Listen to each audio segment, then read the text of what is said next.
Hello guys, welcome back to channel again most welcome to the beautiful platform of मेडकावला team. आज इस video में हम लोग बात करेंगे हाइपोग्लाइसेमिक एजेंट्स के बारे में, जिसको हम एंटी डायबिटिक एजेंट्स के नाम से भी जानते हैं। ठीक है, so hypoglycaemic agents are the drugs that lower the blood glucose sugar levels in the body. जितने भी हाइपोग्लाइसेमिक एजेंट्स होते हैं, कैसे ड्रग्स होते हैं जो हमारे बॉडी में जो एक्सेस मात्रा में, ज़्यादा मात्रा में जो ब्लड शुगर होता है उसको कम करने में मदद करते हैं। So hypoglycaemic agents are the drugs that lower blood glucose level in the body. मतलब हाइपोग्लाइसेमिक एजेंट ऐसे ड्रग्स होते हैं जो हमारे बॉडी में ब्लड शुगर लेवल को कम करते हैं। They are mainly used in the treatment of diabetes. ये मेनली डायबिटीज़ मेलिटस, जो टाइप 2 डायबिटीज़ मेलिटस होता है, जो इंसुलिन की डिफिशियंसी की वजह से होता है, ठीक है, उसको ट्रीट करने के लिए ये हाइपोग्लाइसेमिक एजेंट्स का हम प्रयोग करते हैं। जब भी एबनॉर्मल तरीके से हाइपरग्लाइसेमिया होता है, मतलब जब भी हमारे ब्लड में ब्लड शुगर लेवल ज़्यादा बढ़ जाता है, बोले तो हाइपरग्लाइसेमिया होता है, तब जाके हम हाइपोग्लाइसेमिक एजेंट्स का यूज़ करते हैं वे ग्लूकोज लेवल को कम करने के लिए। डायबिटीज़ क्या होता है इसके बारे में हम जानते हैं। ठीक है, so diabetes mellitus is a chronic metabolic disease characterized by the high levels of glucose sugar in the blood, जिसको हम हाइपरग्लाइसेमिया बोलते हैं, due to the deficiency of insulin or resistant to the insulin or both. जो diabetes mellitus होता है एक तरह का क्रोनिक मेटाबॉलिक डिजीज है, जो तब होता है जब हमारे ब्लड में हाई लेवल में ग्लूकोज का लेवल बढ़ गया हो, हाइपरग्लाइसेमिया हो गया हो, या फिर जो हमारी पेनक्रियाज है, जो हमारे बॉडी में जो पेनक्रियाज है वो सफिशिएंट अमाउंट में इंसुलिन का प्रोडक्शन ही नहीं कर पा रहा है। ठीक है, पहला रीज़न ये है कि जो हमारे ब्लड में हाई लेवल ऑफ ग्लूकोज है। दूसरा ये है कि हमारा पेनक्रियाज है सफिशिएंट अमाउंट में इंसुलिन का सिक्रेशन ही ना कर पाए, या फिर दोनों के वजह से डायबिटीज़ हमें होता है। पहला कि अगर हाई लेवल ऑफ शुगर हो गया, या फिर हमारा बॉडी सफिशिएंट अमाउंट में इंसुलिन के प्रोडक्शन नहीं करवा पा रहा है पेनक्रियाज से, तो हमें डायबिटीज़ हो जाता है। अब देखो, the normal blood sugar level is 80 to 100 mg/dl। जो नॉर्मल ब्लड शुगर लेवल होता है 80 से लेके 100 मिलीग्राम पर डेसीलीटर होता है। And normally the fasting blood sugar level is less than or equal to 100 mg/डेसीलीटर। मतलब जब हम फास्टिंग रहते हैं तो हमारे ब्लड के जो ग्लूकोज लेवल होता है वो होता है less than or equal to 100 mg/dl। ठीक है, जब ये फास्टिंग की रेशियो बता रहा है, नॉर्मल में 80 से 100 mg/dl होता है। ठीक है, डीएल बोले तो डेसीलीटर। अब हाइपोग्लाइसेमिया क्या होता है ये हम जान लेते हैं। Hypoglycaemia is a condition in which your blood sugar lower by the less than or equal to 70 mg/dl than the standard. जो हाइपोग्लाइसेमिया की कंडीशन होता है उसमें क्या होता है कि जो हमारे ब्लड का जो शुगर लेवल होता है लेस देन 70 mg/dl या फिर 70 mg/dl के बराबर होता है than the standard range. Standard range कितना है अपना 100 से 80 mg/dl है, लेकिन जो हाइपोग्लाइसेमिया है उसका क्या है, less than or equal to 70 mg/dl than the standard range है। अब देखो हाइपरग्लाइसेमिया क्या होता है। So hyperglycaemia is a condition in which our blood glucose level is increase above greater than or equal to 126 mg/dl than the standard range. अब hyperglycaemia एक ऐसा condition है जिसमें जो हमारा ब्लड के ग्लूकोज लेवल जो होता है वो 126 mg/डेसीलीटर से ज़्यादा होता है या फिर इसके बराबर हो जाता है देन द स्टैंडर्ड रेंज, तो उसको हम बोलते हैं हाइपरग्लाइसेमिक कंडीशन। मतलब हमारे ब्लड में ज़्यादा मात्रा में शुगर का लेवल बढ़ चुका है। ठीक है, अब एक फ्लो चार्ट मैं दिखाऊंगा आप लोग को, जिसमें ये रहेगा कि अगर कोई नॉर्मल पर्सन है जब भी फूड इंटेक करता है, कैसे जो कार्बोहाइड्रेट्स होते हैं वो हमारे बॉडी में डाइजेस्ट होते हैं, और जब ग्लूकोज का फॉर्मेशन होता है तो कैसे पेनक्रियाज इंसुलिन का सिक्रेशन करके उसको डाइजेस्ट करवाती है। सेम तरीके से मैं बात करूंगा डायबिटिक पर्सन में कि क्या दोनों में डिफरेंस होता है। ठीक है, तो जब भी नॉर्मल पर्सन जो होता है जिसको डायबिटीज़ नहीं है, जब भी वो फूड इंटेक करता है तो बॉडी उसकी डाइजेशन करती है कार्बोहाइड्रेट्स का, जिसके वजह से ग्लूकोज का फॉर्मेशन होता है ब्लड में क्या होता है, ग्लूकोज का फॉर्मेशन हो जाता है। अब देखो, जो पेनक्रियाज होता है रिलीज करता है इंसुलिन। अब जो इंसुलिन होता है हेल्प्स करता है glucose enter into the body cell. Insulin जो होता है मदद करता है कि जो ग्लूकोज है हमारे बॉडी सेल्स में एंट्री करे और एनर्जी प्रोवाइड करे, और जिससे एनर्जी का प्रोडक्शन हो। ठीक है, अब देखो ये नॉर्मल पर्सन की बात थी। अब कोई पर्सन अगर डायबिटिक है, तो अगर कोई डायबिटिक पर्सन है तो उसमें क्या होता है, यहाँ तक तो सेम प्रोसेस होगा, वो भी फूड इंटेक करेगा, डाइजेशन करेगा कार्बोहाइड्रेट का, ग्लूकोज का। इसके बाद क्या होगा, जो इंसुलिन होगा या तो एब्सेंट होगा या फिर नॉट वर्किंग प्रॉपरली। अब इसमें क्या होता है, नॉर्मल पर्सन में क्या होता है कि पेनक्रियाज जो होता है रिलीज करता है इंसुलिन, लेकिन इसमें डायबिटिक जो पर्सन है या तो इंसुलिन एब्सेंट रहेगा या फिर सही से वर्क नहीं करेगा। सही से बोले तो डिफिशियंसी होगी इंसुलिन की इन द बॉडी। जो पेनक्रियाज होगा सही से इंसुलिन का प्रोडक्शन नहीं कर पाता है, जिसकी वजह से क्या होता है, जो ग्लूकोज है सही से सेल में एंट्री नहीं ले पाता है, जिसके वजह से जो हमारे ब्लड होता है, ब्लड में हमारा ग्लूकोज का लेवल बढ़ने लगता है, क्योंकि ग्लूकोज जो होता है ब्लड में जाके इकट्ठा होना शुरू हो जाता है, जिसकी वजह से पूरा ब्लड में ग्लूकोज का लेवल बढ़ जाता है, जिसकी वजह से हमें हाइपरग्लाइसेमिया होता है या फिर डायबिटीज़ मेलिटस कहते हैं इसको। तो ये डिफरेंस है एक नॉर्मल पर्सन में और एक डायबिटिक पर्सन में। एक सिंपल तरीके से पूछे समझ लो कि जो नॉर्मल पर्सन होता है जब भी फूड इंटेक करता है तो डाइजेशन होता है कार्बोहाइड्रेट्स का, जिसकी वजह से ग्लूकोज फॉर्म होता है ब्लड में, और जो पेनक्रियाज होती है रिलीज करती है इंसुलिन। अब जो इंसुलिन होता है हेल्प्स करता है ग्लूकोज को, ताकि बॉडी सेल में पूरा वो एंट्री करे और एनर्जी का प्रोडक्शन करे। सेम प्रोसेस होता है डायबिटिक पर्सन के लिए। जब डायबिटिक पर्सन फूड इंटेक करता है, डाइजेशन करता है कार्बोहाइड्रेट का, ग्लूकोज का फॉर्मेशन होता है ब्लड में, लेकिन एक नॉर्मल पर्सन में पेनक्रियाज जो होता है रिलीज करता है इंसुलिन, लेकिन जब डायबिटिक पर्सन है तो या तो इंसुलिन एब्सेंट रहेगा या तो पेनक्रियाज इंसुलिन सफिशिएंट अमाउंट में रिलीज नहीं कर पा रहा है, नॉट वर्किंग प्रॉपरली, जिसकी वजह से ग्लूकोज जो होता है can not enter the cells में एंट्री नहीं ले पाता है, तो ग्लूकोज एक्यूमुलेट होने लगता है ब्लड में, जिसकी वजह से हमें हाइपरग्लाइसेमिया होता है या फिर डायबिटीज मेलिटस हो जाता है। ठीक है, अब ये रेशियो देखो, जो नॉर्मल ब्लड शुगर लेवल होता है 100 से लेके 80 mg पर डेसीलीटर होता है। तो लेवल है, स्टैंडर्ड रेंज है ये। अगर इससे ज़्यादा बढ़ता है, मतलब greater than or equal to 126 mg पर DL, जिसको हम हाइपरग्लाइसेमिया बोलेंगे। और अगर इससे कम होता है 80 से 100 mg पर डेसीलीटर से अगर कम होता है, मतलब less than or equal to 70 mg पर डेसीलीटर, इसको बोलेंगे हम हाइपोग्लाइसेमिया।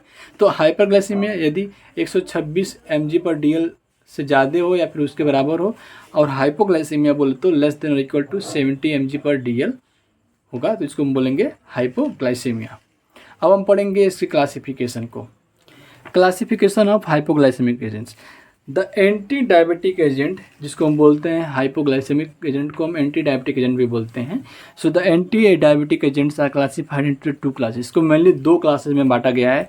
पहला है हार्मोन्स, जिसमें इंसुलिन एंड इट्स प्रिपरेशन, और इंसुलिन की तरह ही डिफरेंट टाइप्स के इसके डेरिवेटिव्स बनेंगे। दूसरा क्या है, ओरल हाइपोग्लाइसेमिक एजेंट या फिर सिंथेटिक हाइपोग्लाइसेमिक एजेंट, मतलब ओरली दिया जाता है किसी भी पेशेंट को। एक तो ये है हार्मोनल हो गया, दूसरा क्या है ओरल, जो दवा के फॉर्म में आता है, टैबलेट के फॉर्म में आता है, इसको हम ओरल हाइपोग्लाइसेमिक बोलते हैं। पहला क्या है हार्मोन्स के लेवल, मतलब इंसुलिन एंड इट्स प्रिपरेशन, जो इंजेक्शन के फॉर्म में देते हैं। दूसरा क्या है ओरल हाइपोग्लाइसेमिक एजेंट या फिर सिंथेटिक हाइपोग्लाइसेमिक एजेंट्स। अब इसको हम एक एक करके पढ़ते हैं। अब देखो, इसमें जो पहला है hormones, insulin and its preparation, जैसे मैंने बताया इसके पहले में कि पहला जो है हार्मोन, जिसमें इंसुलिन और इसके प्रिपरेशंस आते हैं। दूसरा क्या था ओरल हाइपोग्लाइसेमिक एजेंट। तो पहले हम लोग देखेंगे ये हार्मोन्स में कौन कौन से आते हैं। So insulin is a hormone produce by the beta cells of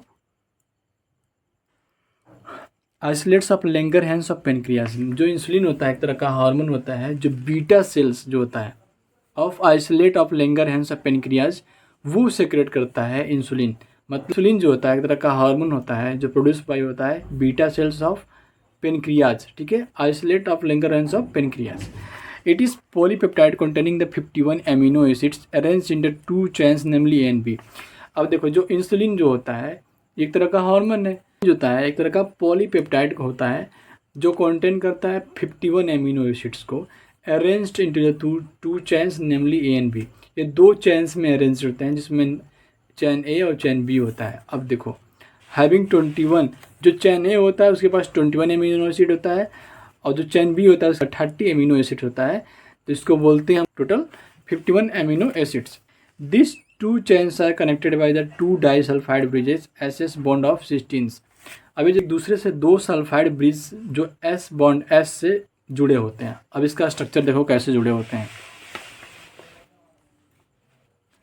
chain A है ये, जो 21 एमिनो एसिड से बना हुआ है, पूरा 21 एमिनो एसिड से, और ये चेन बी है जो 30 एमिनो एसिड से बना हुआ है, जो 2 SS बॉन्ड से जुड़े हुए हैं। ये इसका स्ट्रक्चर है, ठीक है। अब देखो सोर्स इसका देखेंगे हम।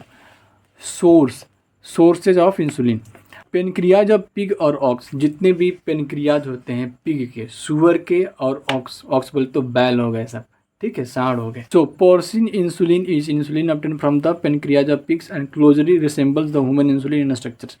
अब जो पोर्सिन इंसुलिन होता है पेनक्रियाज ऑफ पिग्स, सुअर के पेनक्रियाज से इसको ऑब्टेन करते हैं, जो ह्यूमन स्ट्रक्चर के रिसेंबल करता है, मतलब थोड़ा सा ही डिफरेंस होता है ह्यूमन के इंसुलिन से ही। अब देखो, porcine insulin differs from the human insulin in the only one amino acid in the B chains. अब जो पोर्सिन इंसुलिन होता है, बोले तो जो पिग का पेनक्रियाज से निकला हुआ इंसुलिन होता है, जिसको बोलते हैं हम पोर्सिन इंसुलिन, ये डिफर होता है ह्यूमन इंसुलिन से केवल एक एमिनो एसिड के चैन से। अब दूसरा जो है bovine insulin. Bovine insulin is the insulin obtain from the pancreas of cattle, cow या oxen, and differs from the human insulin by the 3 amino acids in the A chain में 2 amino acids and B chain में 1 amino acids. बोले तो bovine insulin होता है एक तरह का इंसुलिन होता है जो केटल के पेनक्रियाज, केटल बोले तो काउज या फिर ऑक्स, काउ मतलब गाय हो गया, ऑक्स मतलब बैल हो गए, सब सांड हो गए। कि जो बोवाइन इंसुलिन होता है एक तरह का इंसुलिन होता है जो ऑब्टेन किया जाता है पेनक्रियाज ऑफ केटल से, जो ह्यूमन इंसुलिन से केवल 3 एमिनो एसिड का डिफरेंस होता है इसका। मतलब अगर ह्यूमन इंसुलिन को रखा जाए एक तरह से, अगर केटल के इंसुलिन को रखा जाए तो केवल 3 एमिनो एसिड्स का डिफरेंस पाओगे, जिसमें जो चैन ए होता है उसमें 2 एमिनो एसिड का डिफरेंस होता है और जो चैन बी होता है उसमें केवल 1 एमिनो एसिड का डिफरेंस होता है। देखो, जो बोवाइन इंसुलिन होता है एक तरह का ऐसा इंसुलिन होता है जो ऑब्टेन्ड किया जाता है pancreas of cattles and differs from the human insulin by the 3 amino acids in A chain 2 amino acids and B chain 1 amino acids. मतलब जो बोवाइन इंसुलिन होता है ये ऑब्टेन किया जाता है पेनक्रियाज ऑफ केटल्स, जैसे काऊ हो गया, ऑक्सन हो गया, इनके पेनक्रियाज से इसको ऑब्टेन करते हैं। और ये ह्यूमन इंसुलिन से केवल 3 एमिनो एसिड का डिफरेंस होता है इनके अंदर। मतलब जो केटल के जो इंसुलिन है और जो ह्यूमन के इंसुलिन में, इनमें केवल 3 एमिनो एसिड का डिफरेंस होता है, जिसमें ए चेन में 2 एमिनो एसिड का डिफरेंस होता है और बी चेन में 1 एमिनो एसिड का डिफरेंस होता है। ठीक है। अब देखो, जो ह्यूमन इंसुलिन होता है is produced either by the enzymatic modification of porcine insulin or by the use of DNA recombinant technology in the micro organisms so that amino acid sequence is identical to the human insulin. अब देखो, जो human insulin produce किया जाता है तो या तो enzymatic modification किया जाता है पोर्सिन इंसुलिन का, बोले तो पिग के इंसुलिन का, और by the use of DNA recombinant technology in the micro organisms, या फिर उसको माइक्रो ऑर्गेनिजम के अंदर ट्रांसफ़र करके ये इंसुलिन का प्रोडक्शन करवाया जाता है। ठीक है, ताकि जो ह्यूमन इंसुलिन है उससे ये आइडेंटिकल हो सके। मतलब जो पोर्सिन का जो इंसुलिन है, बोले तो जो पिग का इंसुलिन है और जो ह्यूमन का इंसुलिन है, दोनों में अधिकतर समानता हो सके। ठीक है, तो व्हाट इज ऑफ इंसुलिन। सो जो इंसुलिन होता है it is white powder which is slightly soluble in water. Insulin होता है एक तरह का वाइट पाउडर होता है जो स्लाइटली सॉल्युबल होता है वाटर में। It dissolves in dilute solution of mineral acids.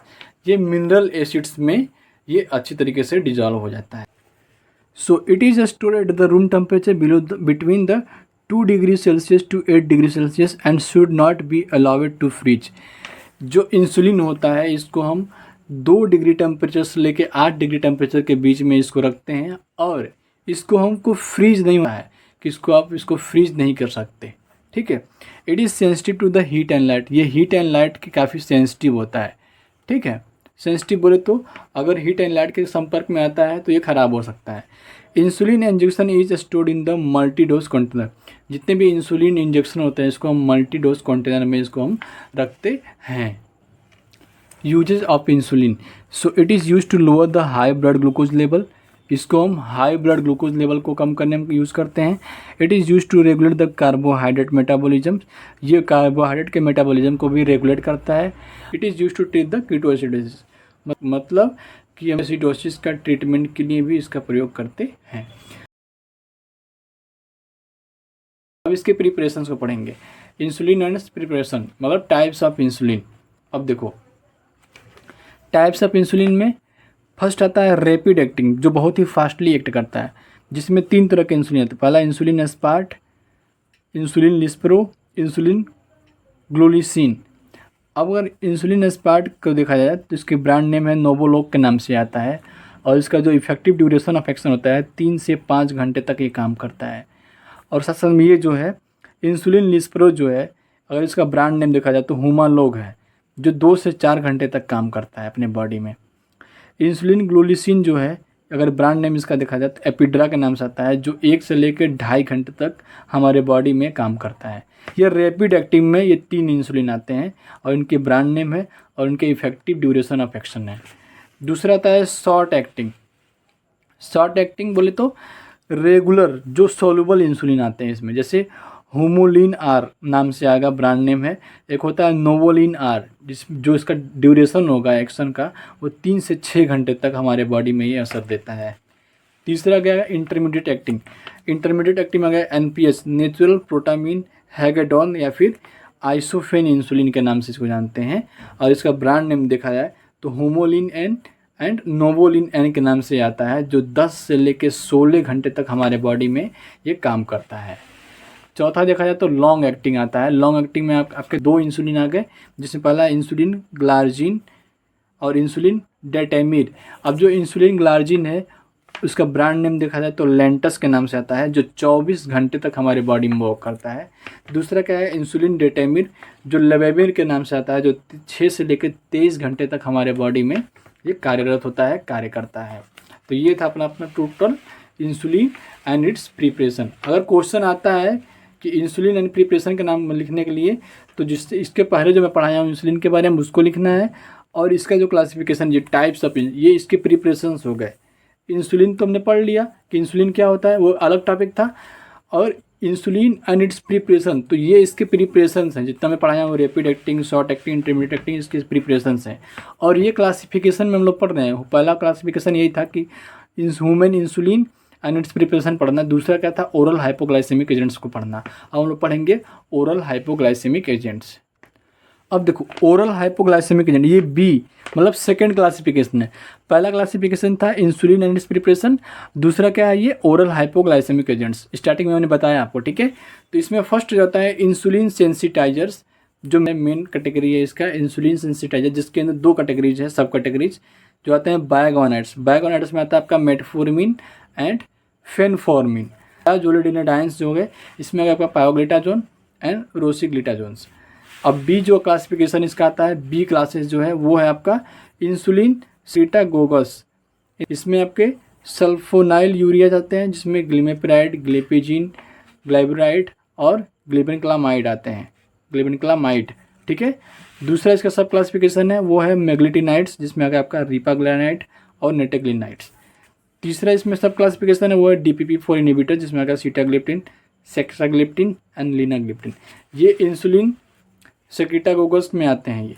तीसरा आ गया आपका क्लासिफिकेशन वो गया अल्फा ग्लूकोसाइडेज इनहिबिटर, जिसमें जो ये डिक्रीज करता है इंटेस्टाइनल एब्जॉर्प्शन ऑफ ग्लूकोज, जो इंटेस्टाइन में ग्लूकोज का एब्जॉर्प्शन होता है उसको ये डिक्रीज करता है। जिसमें एग्जांपल में देखा जाए तो एकार्बोस, वोगलीवोस एंड मिग्लीटोल के नाम से ये आते हैं।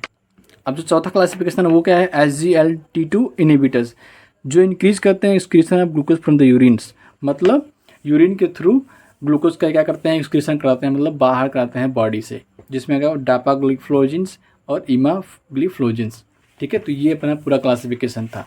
अब देखो जो हमारे सिलेबस हैं डी फार्म के सिलेबस में है वो क्या है उसको देखो। एग्जाम्पल्स ऑफ हाइपोग्लाइसेमिक एजेंट्स में बोला गया इंसुलिन एंड इट्स प्रिपरेशन, जो हम लोग पढ़ रहे थे अभी तक के बारे में और उसके प्रिपरेशंस के बारे में, ठीक है, वो हो गया। अब इसमें और जो है जो ओरल हाइपोग्लाइसेमिक के अंतर्गत आते हैं, जैसे मेटफॉर्मिन हो गया, ग्लाइबेनक्लामाइड हो गया, ग्लिमेपिराइड हो गया, पायोग्लिटाजोन हो गया, रेपाग्लिनाइड हो गया, ग्लिफ्लोजिन हो गया एंड ग्लिप्टिन्स हो गया। तो ये सब एग्जाम्पल्स हैं हाइपोग्लाइसेमिक एजेंट्स के, जो हम लोग क्लासिफिकेशन में पढ़ रहे थे, क्योंकि इसका 2 क्लासिफिकेशन था, 2 था, क्योंकि एंटी डायबिटिक एजेंट्स को 2 भागों में बांटा गया है। पहला हार्मोन्स, जो हार्मोन्स के बेसिस पर बांटा गया है, जिसमें इंसुलिन और एंड इट्स प्रिपरेशन। इंसुलिन आता है, इंसुलिन के बारे में हम लोगों ने पढ़ा, और इसके प्रिपरेशन जितना भी हम लोगों ने rapid acting, short acting, intermediate acting पढ़ा वो उसके बारे में।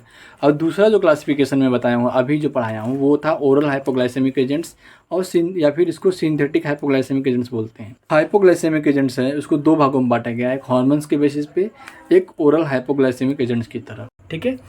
सो मेटफॉर्मिन क्या होता है इसको हम लोग पढ़ेंगे अब, ठीक है। So metformin is an oral hypoglycaemic agent belongs to the biguanide class. जो मेटफॉर्मिन होता है एक तरह का ओरल हाइपोग्लाइसेमिक एजेंट है, बोले तो एंटी डायबिटिक एजेंट है, जो बाइगोनाइड क्लास से बिलोंग करता है। It is use to lower the high blood glucose level by decreasing the hepatic glucose production, glucose absorption. Decreasing the hepatic glucose production, liver से glucose का जो प्रोडक्शन हो रहा है उसको कम करके, साथ साथ में ग्लूकोज का एब्जॉर्प्शन को डिक्रीज करके। तो दो चीज़ करके हम ग्लूकोज का लेवल ब्लड में कम करते हैं। पहला कि हम लीवर से ग्लूकोज का प्रोडक्शन को बंद करवा दें, दूसरा चीज़ ये है कि ग्लूकोज का जो एब्जॉर्प्शन हो रहा है बॉडी में उसको हम रोक कर दें, उसको हम बंद कर दें। C14H11N5 ये इसका केमिकल फॉर्मूला है, ठीक है। अब केमिकल स्ट्रक्चर की बातें करें तो केमिकल स्ट्रक्चर इसका ऐसा है, ये डबल बॉन्ड तीन NH ग्रुप है, इसमें 2 मिथाइल ग्रुप एड है, ठीक है। तो ये अब देख लो, ये इसका केमिकल स्ट्रक्चर है मेटफॉर्मिन का। अब हम देखेंगे इसका mechanism of action. Mechanism of action, so metformin reduces blood glucose level by decreasing the hepatic glucose production and decreasing the intestinal absorption of glucose. मतलब जो मेटफॉर्मिन होता है ब्लड के ग्लूकोज लेवल को डिक्रीज करता है, मतलब लीवर से जो ग्लूकोज का प्रोडक्शन हो रहा है उसको रोक देता है। दूसरा चीज़ क्या है, decreasing the intestinal absorption of glucose, जो इंटेस्टाइन में ग्लूकोज का एब्जॉर्प्शन होता है उसको डिक्रीज करके ये मेटफॉर्मिन जो होता है हमारे बॉडी में ग्लूकोज लेवल को बैलेंस करता है, नॉर्मल करता है। और इसको ध्यान से देखा जाए तो मेटफॉर्मिन है, लीवर में मेन साइट होता है एक्ट करने का। मेटफॉर्मिन जो होता है लीवर पे वर्क करता है, और जो हिपेटिक ग्लूकोनियोजेनेसिस होता है, जैसे मैंने बताया कि जो ग्लूकोज का प्रोडक्शन हो रहा है उसको डिक्रीज कर देता है, जिसकी वजह से जो ग्लूकोज का आउटपुट होता है लीवर में वो कम हो जाता है, ठीक है। तो जो ग्लूकोज का आउटपुट जब कम होता है उससे क्या होता है कि जो ग्लूकोज होता है पेशाब के रास्ते बाहर निकलना शुरू हो जाता है। साथ साथ में जो इंटेस्टाइन होता है वहाँ पर ग्लूकोज का एब्जॉर्प्शन घट जाता है। एट फाइनल इफेक्ट क्या होता है कि ब्लड में ग्लूकोज का लेवल कम हो जाता है। अब इसके फार्मास्यूटिकल प्रिपरेशन को देखो तो ये टैबलेट के फॉर्म में आता है, सॉल्यूशन के फॉर्म में आता है, और सस्पेंशन के फॉर्म में ये आता है मार्केट में। अब देखो इसका stability and storage, it should be stored in the well closed air tight container and away from the heat and light. Metformin को हमेशा वेल क्लोज्ड कंटेनर में रखते हैं और उसको हीट और लाइट से बचा के रखते हैं। अगर ब्रांड नेम की बात करें मेटफॉर्मिन का तो डाइवेक्स के नाम से आता है, फोर्टामेड के नाम से आता है, ग्लूकोफेज के नाम से ये मार्केट में अवेलेबल होता है। यूजेस देखो मेटफॉर्मिन का, so it is use to lower the blood glucose level. जो मेटफॉर्मिन होता है इसका यूज़ होता है कि ब्लड के ग्लूकोज लेवल को लोअर कर ले। साथ साथ में ये भी लिख सकते हो कि it helps to decrease, it helps to decrease absorption of glucose from, कहाँ से, इंटेस्टाइन। मतलब इंटेस्टाइन से जो ग्लूकोज का एब्जॉर्प्शन होता है उसको क्या कर देता है, घटा देता है। तो ये था अपना टोटल मेटफॉर्मिन। अब हम पढ़ेंगे ग्लिबेनक्लामाइड। जो ग्लिबेनक्लामाइड है इसको हम ग्लाइबुराइड के नाम से भी जानते हैं, ग्लाइबुराइड के नाम से भी इसको जानते हैं। It is also known as glyburide. So it is an oral anti hyperglycaemic agent, belongs to the sulfonyl urea class. ये क्या है, एक तरह का एंटी हाइपरग्लाइसेमिक एजेंट है, बोले तो एंटी डायबिटिक एजेंट है, जो सल्फोनाइल यूरिया क्लास से बिलोंग करता है। ये SUL है, ठीक है, SUL, sulfonyl urea class. Glibenclamide is a white to silver crystalline compound. इसका जो कलर होता है वाइट से लेके सिल्वर क्रिस्टलाइन की तरह होता है, ठीक है। अब इसके स्ट्रक्चर को देखो तो ये है स्ट्रक्चर ऑफ ग्लिबेनक्लामाइड। ये देखो बेंजीन रिंग है, यहाँ पर बेंजीन रिंग है, ये सल्फ्यूरिक ग्रुप है, ठीक है। ये इसका बड़ा सा स्ट्रक्चर है ग्लिबेनक्लामाइड का। अब मैकेनिज्म ऑफ एक्शन देखो, मोड ऑफ एक्शन देखो ग्लिबेनक्लामाइड का। So glibenclamide is use to lower the blood glucose level. It acts on the pancreas by stimulating the release of insulin. ये पेनक्रियाज पे act करता है और स्टिमुलेट करता है पेनक्रियाज को ताकि वो इंसुलिन को रिलीज कर सके। और सिंपल में देखा जाए तो जो ग्लिबेनक्लामाइड है ब्लड में ग्लूकोज का लेवल जब बढ़ता है तो ये स्टिमुलेट करता है बीटा सेल और पेनक्रियाज को ताकि ये इंसुलिन को रिलीज़ करे, ठीक है। ये क्या करेगा, यहाँ पर ब्लॉक कर देगा पोटेशियम चैनल को, जिससे मेम्ब्रेन जो होगा डीपोलराइज होना शुरू हो जाएगा, कैल्शियम का इन्फ्लक्स होना शुरू होगा और इंसुलिन रिलीज होना शुरू हो जाएगा, ठीक है। तो इंसुलिन जो होता है, इंसुलिन के रिलीज होने की वजह से इंसुलिन का जो लेवल होता है ब्लड में वो बढ़ जाता है और ब्लड का ग्लूकोज लेवल घट जाता है। फिर से देखो, ब्लड में जब ग्लूकोज लेवल ज़्यादा बढ़ जाता है तो ये एक्टिवेट करता है, जब भी हम यूज़ करते हैं ग्लिमेक्लामाइड का, जब भी ब्लड में ग्लूकोज का लेवल बढ़ जाता है तो ग्लिमेक्लामाइड एक्टिवेट करता है पेनक्रियाटिक बीटा सेल को, ताकि वो इंसुलिन को रिलीज़ करे। तो जो ग्लिमेक्लामाइड होता है पोटेशियम चैनल को ब्लॉक कर देता है, जो पोटेशियम होता है ट्रैप हो जाता है सेल के अंदर, तो जिसकी वजह से मेम्ब्रेन में डीपोलराइजेशन होना शुरू हो जाता है, और जो कैल्शियम होता है इन्फ्लक्स करता है, जिसकी वजह से इंसुलिन रिलीज़ होता है, और इंसुलिन रिलीज़ होने की वजह से इंसुलिन का मात्रा जो ब्लड में बढ़ जाता है, जिसकी वजह से ब्लड का जो ग्लूकोज लेवल है वो घट जाता है। अब इसके फार्मास्यूटिकल प्रिपरेशन को देखेंगे हम, तो ये टैबलेट के फॉर्म में आता है। स्टेबिलिटी एंड स्टोरेज कंडीशन की बात करें तो it must be stored in the well closed container. इसको हमेशा हम वेल क्लोज्ड कंटेनर में ही रखते हैं। ब्रांड नेम की बात करें तो ग्लाइब्राइड के नाम से आता है, डायबिटा के नाम से आता है, एंड फ्लाइक्रोन के नाम से ये मार्केट में अवेलेबल होता है। यूजेस देखिए ग्लिमेक्लामाइड का, so it helps to lower the blood glucose by increasing the insulin secretion. ये ब्लड ग्लूकोज का लेवल को मेंटेन करता है, लोअर करता है इंसुलिन के सेक्रेशन को बढ़ाकर। ठीक है, तो ये अपना ग्लिमेक्लामाइड है। Now the next medicine is glimepiride. So glimepiride जो होता है एक तरह का ओरल हाइपोग्लाइसेमिक एजेंट है, बिलोंग्स टू द सेकेंड या फिर third generation sulfonyl urea class. जो ग्लिमेक्लामाइड है एक तरह का ओरल हाइपोग्लाइसेमिक एजेंट है जो बिलोंग करता है सल्फोनाइल यूरिया क्लास से। It is use to treat the diabetes mellitus type 2। इसका यूज हम करते हैं diabetes mellitus type 2 diabetes mellitus होता है उसको ट्रीट करने में। अगर इसका मैकेनिज्म ऑफ एक्शन देखें तो so it stimulate the insulin release from the beta cells of pancreas and improves the insulin sensitivity. ये क्या करता है कि इंसुलिन रिलीज जो होता है बीटा सेल से उसको बढ़ा देता है, उसको एक्टिवेट करता है ताकि इंसुलिन हो रिलीज हो अपने ब्लड में पेनक्रियाज से। ठीक है, और जिसकी वजह से इम्प्रूव कर देता है ये इंसुलिन की सेंसिटिविटी को।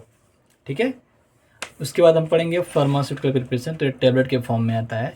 स्टेबिलिटी एंड स्टोरेज की बात करें तो it should be stored at room temperature. इसको हम रूम टेम्परेचर पे ही रखते हैं। ठीक है, अब हम पढ़ेंगे ब्रांड नेम का, तो जो ग्लिमेप्राइड है ग्लाइनेस के नाम से भी आता है, एमारिल के नाम से भी आता है मार्केट में। यूजेस देखा जाए तो so it is use to lower the blood glucose level, it helps to stimulate the insulin secretion from the beta cells of pancreas. ये लोअर करता है ब्लड का ग्लूकोज लेवल को, साथ साथ में ये स्टिमुलेट करता है बीटा सेल ऑफ पेनक्रियाज को ताकि वो इंसुलिन का रिलीज कर सके। ठीक है, now the next medicine is pioglitazone. So pioglitazone is an oral hypoglycaemic drug belong to the class of thiazolidinediones which is used in the management of type 2 diabetes mellitus. जो pioglitazone होता है एक तरह का ओरल हाइपोग्लाइसेमिक ड्रग होता है जो थायाजोलिडिनाइड्स के क्लास से बिलोंग करता है, जिसका यूज होता है टाइप 2 डायबिटीज़ मेलिटस को मैनेज करने के लिए, बोले तो इंसुलिन के लेवल को मेंटेन करने के लिए ब्लड में, ताकि ब्लड का जो ग्लूकोज लेवल बढ़ रहा है वो नॉर्मल हो सके। और इसकी केमिकल फार्मूला की बात करें तो C19H20N2O3S इसका केमिकल फार्मूला है। अगर मोड ऑफ एक्शन देखें तो pioglitazone increase the insulin sensitivity by activating the PPAR delta and enhancing the glucose uptake in the tissues. अगर इसके मैकेनिज्म ऑफ एक्शन की बात करते तो पायोग्लिटाजोन जो होता है एक्टिवेट करता है PPAR गामा रिसेप्टर को, जो एक तरह का पेरोक्सिसोम प्रोलिफरेटर एक्टिवेटेड रिसेप्टर गामा जिसको बोलते हैं, जो प्रेजेंट होता है एडिपोज टिश्यू में, मसल्स में एंड लीवर में ये प्रेजेंट होता है। इसके वजह से क्या होता है, जो ग्लूकोज का यूटिलाइजेशन होता है वो बढ़ जाता है।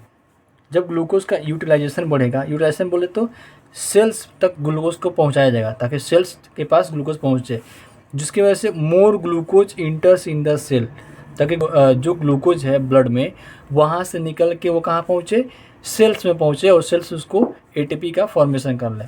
इसकी वजह से क्या होगा, हिपैटिक ग्लूकोज प्रोडक्शन डिक्रीज हो जाएगा, जिसकी वजह से जो हमारे ब्लड का ग्लूकोज लेवल होगा, ब्लड ग्लूकोज लेवल वो डिक्रीज होना शुरू हो जाएगा, ग्लूकोज लेवल डिक्रीज होना शुरू हो जाएगा, क्योंकि ज़्यादा मात्रा में ग्लूकोज इंटर कर रहा है सेल्स में और सेल उसका यूटिलाइजेशन कर रहे हैं। ठीक है, इसका मोड ऑफ एक्शन है कि pioglitazone increase the insulin sensitivity by the activating the PPAR gamma and enhancing the glucose uptake in the tissues, ताकि जो ग्लूकोज है टिश्यूज तक, डिफरेंट टाइप्स के सेल्स तक वो पहुँच सके और सेल्स उसका यूज़ कर सकें। ठीक है, फार्मास्यूटिकल प्रिपरेशन की बात करें तो ये टैबलेट के फॉर्म में आता है। स्टेबिलिटी इन स्टोरेज की बात करें तो ये हमेशा रूम टेम्परेचर पे ही इसको स्टोर करते हैं। रूम टेम्परेचर बोले तो 20 से लेकर 25 डिग्री सेल्सियस पे ही इसको हम रखते हैं। ठीक है। ब्रांड नेम की बात करें पायोग्लिटाजोन का तो ये एक्टोस के नाम से आता है, नेस्पिस 30 के नाम से आता है और पायोकेयर 30 के नाम से ये मार्केट में अवेलेबल होता है। यूजेस की बात करें तो so it is use in the treatment of type 2 diabetes, मतलब टाइप 2 डायबिटीज़ को ट्रीट करने में इसका यूज़ किया जाता है। दूसरा चीज़ it is recommended together with the diet and exercise. जब भी पायोग्लिटाजोन को देते हैं तो साथ में पेशेंट को एक अच्छा सा डाइट देते हैं, डाइट चार्ट जो उसको फॉलो करना होता है, और उसको कुछ एक्सरसाइज बताते हैं जो उसे रेगुलर बेसिस पे करना होता है। ठीक है, तो ये था अपना पायोग्लिटाजोन। अब हम पढ़ेंगे रेपाग्लिनाइड के बारे में।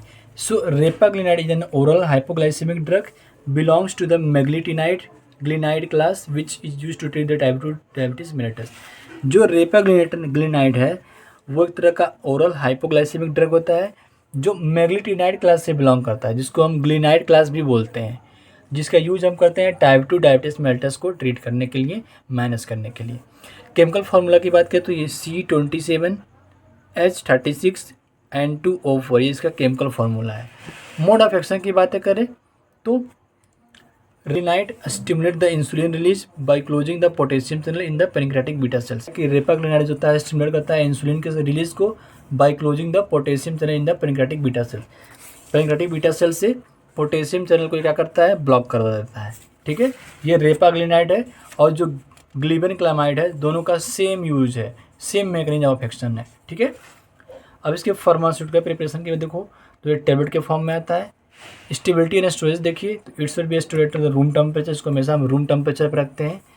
पॉपुलर ब्रांड नेम की बात करें तो प्रेंडिन के नाम से आता है, नोवो नॉर्म के नाम से आता है, इनिग्लिड के नाम से ये मार्केट में अवेलेबल होता है। यूजेस की बात करें so it is use to control the blood sugar level in body में ब्लड शुगर लेवल को ये कंट्रोल करने में मदद करता है।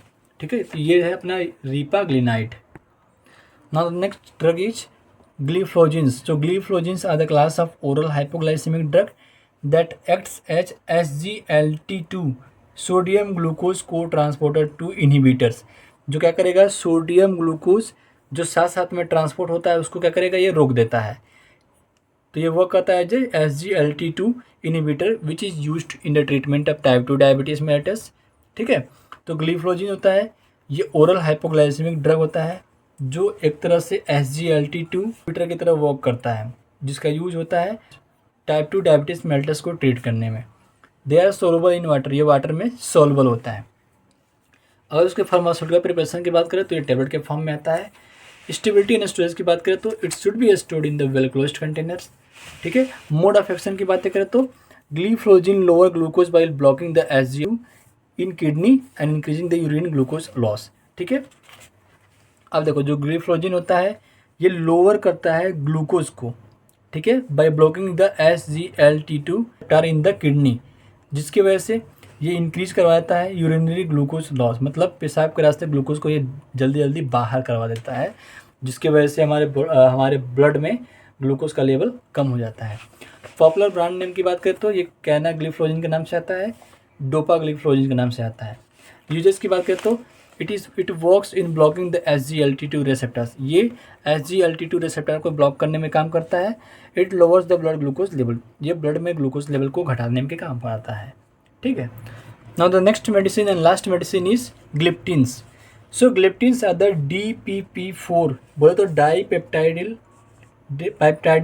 4 inhibitors are relatively new class of drug which is use for the treatment of type 2 diabetes mellitus.